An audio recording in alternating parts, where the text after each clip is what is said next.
Colombianos, el presidente Gustavo Petro fue ovacionado por la OEA, fue aplaudido por la comunidad internacional y esto nos demuestra que tenemos un presidente de talla mundial. Pero antes de ver el video completo, recordemos cómo le fue a Iván Duque ante la comunidad internacional. Veamos. Y nos remontamos a lo que llamamos las 7 I's. Vean la diferencia entre Petro y Duque. 7 es un número importante para la cultura. Tenemos las 7 notas musicales, tenemos las 7 artes, los 7 enanitos. Mejor dicho, hay muchas cosas que empiezan por 7. Y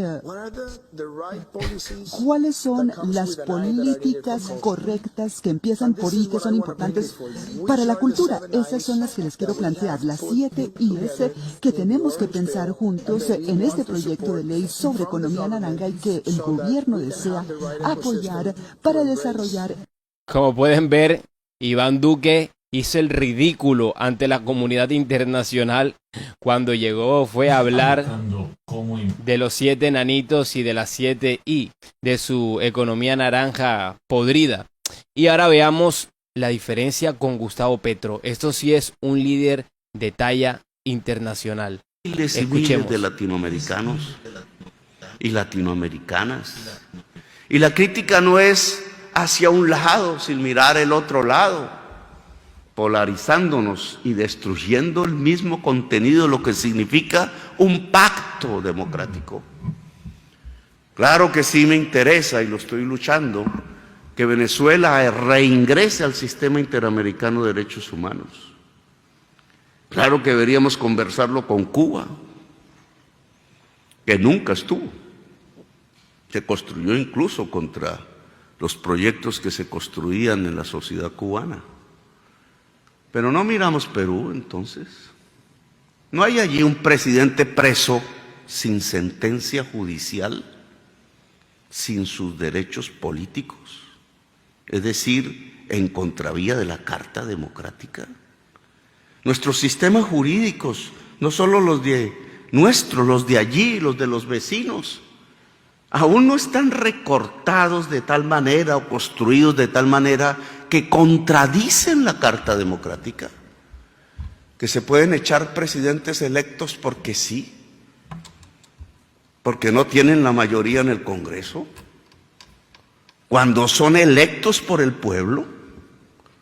Dice la Carta Democrática que solo una sentencia judicial de juez penal quita derechos políticos. Entonces, ¿por qué le están quitando derechos políticos al pueblo si no hay sentencia judicial?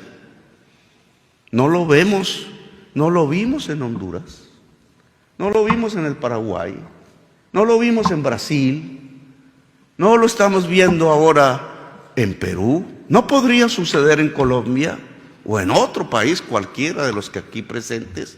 ¿No estamos vulnerando el Pacto Democrático de las Américas? En lugar de ir hacia una carta más amplia de derechos, de profundización de la democracia, hacia un proyecto democrático que haga de América Latina el gran faro mundial de la razón y de la libertad. ¿No estamos yendo hacia atrás? Hacia retraernos en la historia para que de nuevo los tanques disparen y las cárceles se llenen y las gentes humildes caigan ensangrentadas en las calles simplemente por pedir el derecho a existir y el derecho a tener derechos? Yo invito a la reflexión. No invito a que nos confrontemos aquí, sino más bien a que nos reencontremos aquí en el camino democrático. Porque si nos juntamos, si juntamos y articulamos las posibilidades económicas de la nueva economía que es absolutamente imprescindible construir en el corto plazo, la economía descarbonizada, cantante hacia la vida, usadora intensamente de las energías limpias y renovables y de lo que América Latina podría ser, que al juntar naturaleza, minerales, viento, sol y agua, podría encontrar el camino de su propia industrialización y por tanto de su propia prosperidad. Si eso es así desde el terreno económico, ¿cómo seríamos si nos articuláramos a un profundo proyecto democrático del que tenemos en la realidad unos primeros peldaños dados, como el que se expresa en la vieja Carta Democrática Liberal, si la profundizáramos, si la democracia fuera el proyecto profundo de la América Latina? Juntar eso de mundo político con ese mundo económico que se abre, yo creo que nos abre el gran sendero del que hablaba Allende, entre otras cosas.